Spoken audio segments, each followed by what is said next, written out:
सभी साथियों को मेरा नमस्कार है। आप हैं सुभाष सैनी के साथ सब कुछ जान लो यूट्यूब चैनल पर। मेरे प्रिय साथी, वीडियो अच्छी लगे तो शेयर और सब्सक्राइब जरूर करना। धन्यवाद, आपका बहुत बहुत धन्यवाद।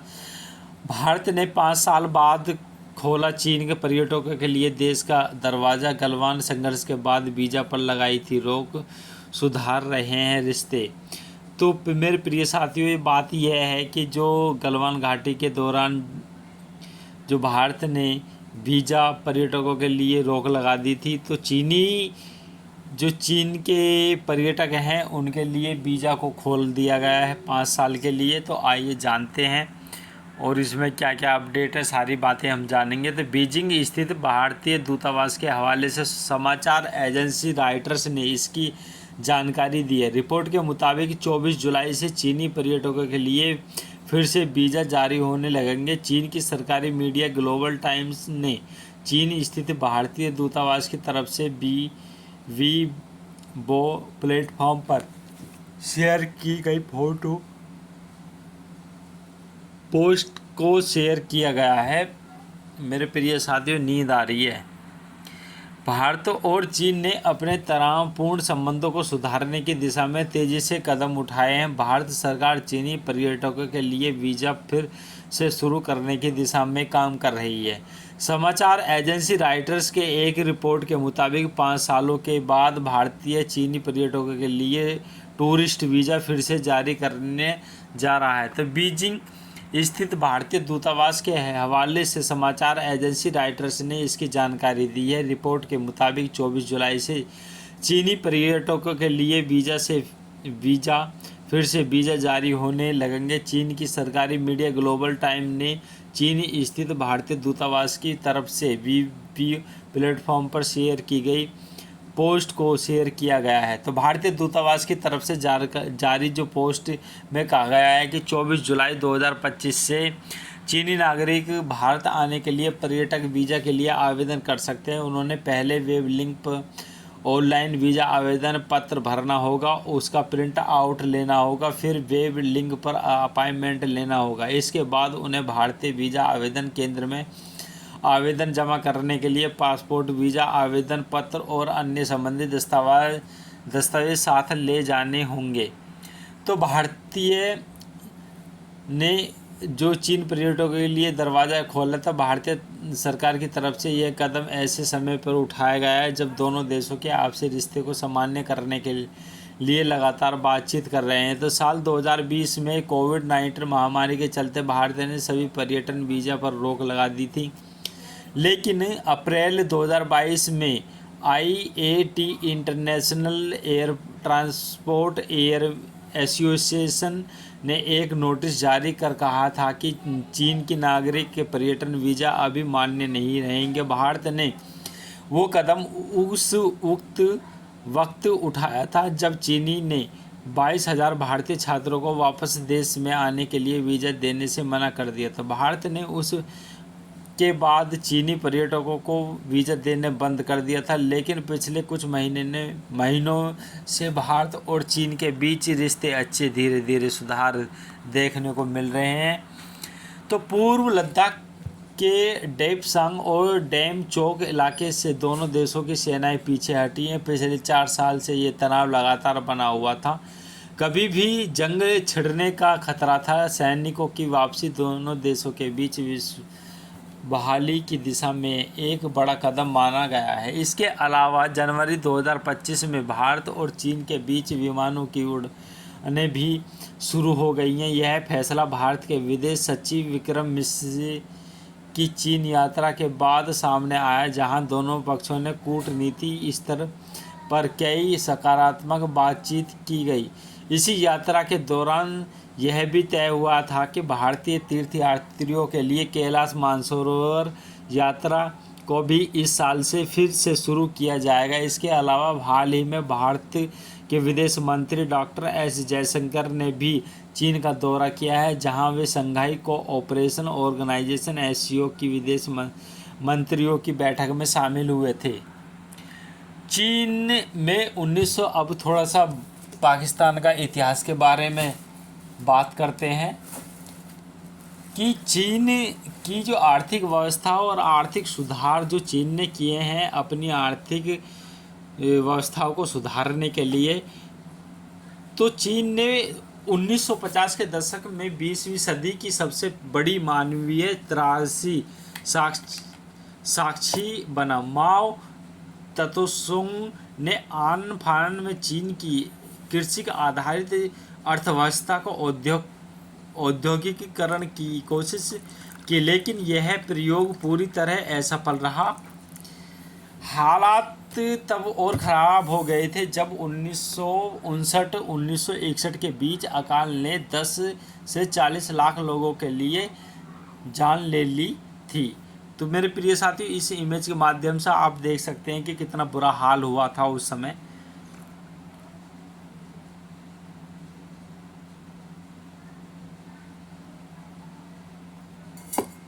दोस्तों पानी पिया था, प्यास लग रही थी बड़ी हैवी।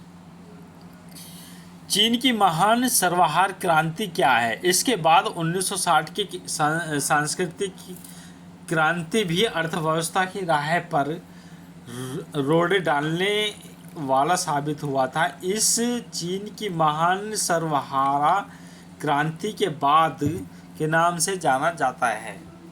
तो मेरे प्रिय साथियों, जो चीन में आर्थिक व्यवस्था जो सुधारी थी, यहाँ से कहानी स्टार्ट होती है।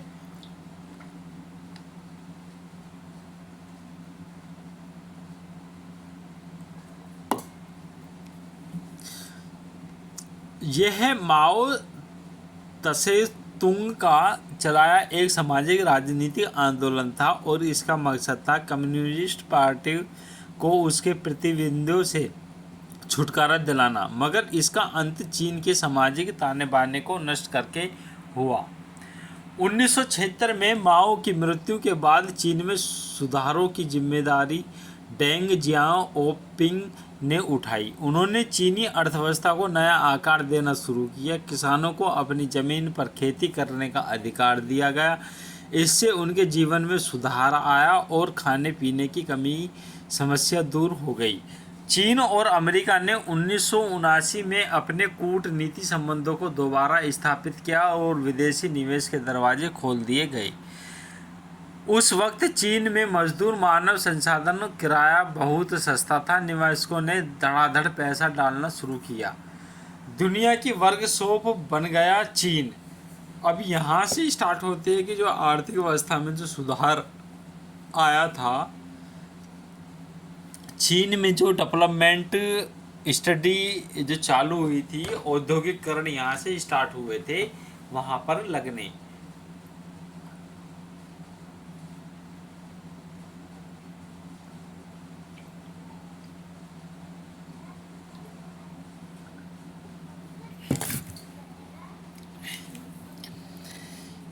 स्टैंडर्ड चार्ट बैंक के global chief economist David man कहते हैं कि 1970 के आखिर से लेकर अब तक के हमने चीन में जो कुछ देखा वो किसी भी अर्थव्यवस्था के इतिहास का सबसे प्रभावशाली चमत्कार है। 1990 तक चीन की आर्थिक विकास दर तेज़ी से बढ़ने लगी। हालांकि यह वो दौर था जो व्यापार कंपनियां देश विदेश की चीन में जाकर अपना निवेश करने लगी थी और वहां स्थापित कंपनियों को किया गया था। 2001 में ये विश्व व्यापार संगठन में शामिल हो गया था। विश्व व्यापार संगठन में शामिल होने की चीन की अर्थव्यवस्था के लिए एक और बड़ा कदम था। इसके बाद चीन के लिए दूसरे देशों से व्यापार करना आसान हो गया था क्योंकि व्यापार शुल्क कम हो गया था। इस तरह देखते देखते चीनी सामान दुनिया के कोने कोने में पहुंच गया। डेविड मैन कहते हैं कि चीन दुनिया की वर्कशॉप बन गया। लंदन स्कूल ऑफ इकोनॉमिक्स से आंकड़ों के अनुसार साल 1978 में चीन का निर्यात सिर्फ $10 मिलियन था। 1985 में 35 मिलियन हुआ। अगले 2 दशकों के भीतर यह $4.3 ट्रिलियन तक पहुंच गया। इसी के साथ चीन व्यापार करने वाला दुनिया का सबसे बड़ा देश बन गया था। गरीबी कम लेकिन असमानता भी बढ़ी। इन आर्थिक सुधारों का नतीजा ये हुआ कि करोड़ों चीनियों की किस्मत सुधर गई।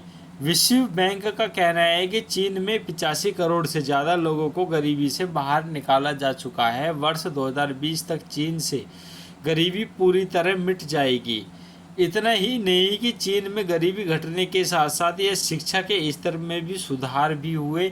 आंकड़े बताते हैं कि साल 2030 तक चीन के 27% कामगार यूनिवर्सिटी स्तर की शिक्षा वाले होंगे। ये लगभग वैसा ही होगा जैसे आज जर्मनी में है। तो जर्मनी में और चीन में क्या है कि वहाँ जो रोज़गार पैदा हो रहे हैं और स्किल डेवलपमेंट है, वहाँ उसी तरीके की यूनिवर्सिटियाँ खुल गई हैं और उन यूनिवर्सिटियों में वही शिक्षा होती है कि कामगार से रिलेटेड जो जिस बंदा जिस काम को करेगा उसी तरीके की वहाँ शिक्षा दी जाएगी, ऐसा वहाँ सिस्टम है।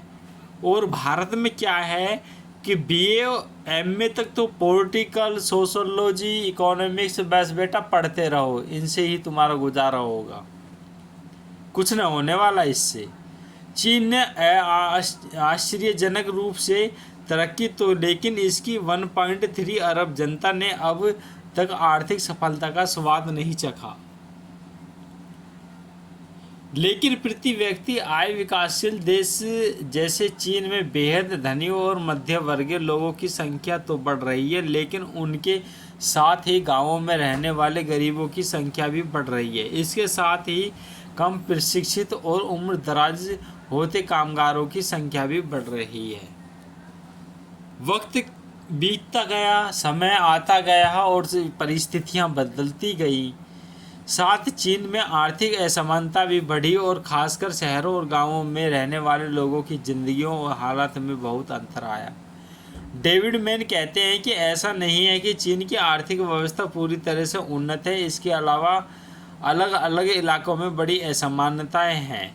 विश्व बैंक का कहना है कि चीन में प्रति व्यक्ति आय आज भी एक विकासशील देश जैसी ही है। ये विकसित देशों की औसत प्रति व्यक्ति आय के मुकाबले 1/4 से भी कम है।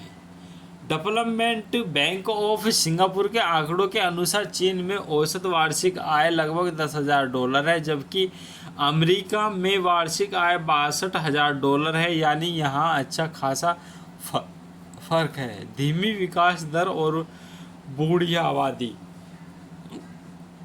मेरे प्रिय साथियों, यहाँ बात करते हैं कि धीमी विकास दर और बूढ़ी आबादी। यहाँ चीन की जो है जनसंख्या बूढ़ी होती नजर आ रही है, जो आर्थिक विकास में प्रभावित करेगी।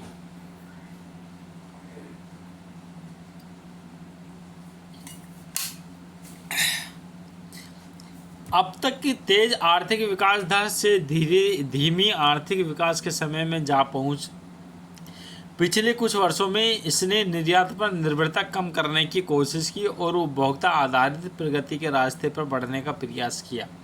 पिछले कुछ वक्त में चीनी उत्पादकों की मांग में अपेक्षाकृत कमी आई और अमेरिका से लंबे समय से चल रहा ट्रेड वॉर ने इसके सामने एक नई चुनौती खड़ी कर दी। जनसंख्या में बदलाव और बूढ़े होते लोगों की बढ़ती आबादी ने भी चीन की अर्थव्यवस्था को प्रभावित किया। मेरे प्रिय साथियों, आप यहाँ आपको बताएं थोड़ा सा कि भारत में जितनी मैन्युफैक्चरिंग तो है नहीं, भारत में जितने भी ट्रेडिंग व्यापार हो रहा है, चीन में जितनी भी कंपनियां हैं वहाँ से ट्रेडिंग भारत में व्यापार हो रहा है और चीन से जो रॉ मटेरियल आता है वो भारत में असेंबल किया जाता है और सॉफ्टवेयर अलग अलग कंपनी के उसमें इंस्टॉल किए जाते हैं। तो ऐसी स्थिति है। हालांकि आज 5% आर्थिक विकास दर बावजूद चीन दुनिया की अर्थव्यवस्था का शक्तिशाली इंजन है। डॉक्टर डेविड मैन कहते हैं कि इस गति के साथ भी चीन वैश्विक आर्थिक विकास दर 35% हिस्सा है, जो कि किसी देश के तौर पर सबसे बड़ा अकेला कंट्रीब्यूट दुनिया की अर्थव्यवस्था के लिए। चीन की आर्थिक तरक्की अमेरिका की आर्थिक तरक्की के मुकाबले 3 गुना ज़्यादा महत्वपूर्ण है। नए आर्थिक आयाम। चीन वैश्विक आर्थिक विकास के लिए नए रास्ते भी तैयार कर रहा है। चीन की अगली तैयारी बेल्ट एंड रोड इनिशिएटिव परियोजना में उसकी भारी निवेश के रूप में देखी जा सकती है। सिल्क रूट के जरिए चीन दुनिया के लगभग आधी आबादी और वैश्विक जीडीपी के 25% जीडीपी को साधने की कोशिश कर रहा है। इसी के साथ वो व्यापार और निवेश के रास्तों को पूरी दुनिया तक पहुंचाना चाहता है। मेरा मानना है प्रिय साथियों, यहाँ जो ये टीम है, ये टीम एक अलग काम कर रही है आर्थिक विकास पर, जो चीन की अर्थव्यवस्था में वे प्रभावित करती है। तो ये शायद ऐसा लगता है कि जो आर्थिक विकास को डेवलपमेंट करने के लिए ये टीम अपना अलग काम कर रही है। तो मेरे प्रिय साथियों, ये अपडेट थी। जैसे और आगे अपडेट आएगी इसी तरीके की जानकारी आपके लिए लाते रहेंगे। और मेरे प्रिय साथियों, आप सभी से हाथ जोड़कर विनती है कि हमारे इस वीडियो को शेयर और सब्सक्राइब ज़रूर करना, जिससे कि हमारा मोटिवेशन बनता रहे। मेरे प्रिय साथियों, बहुत मेहनत करके वीडियो को बनाते हैं। Thank you for watching this video.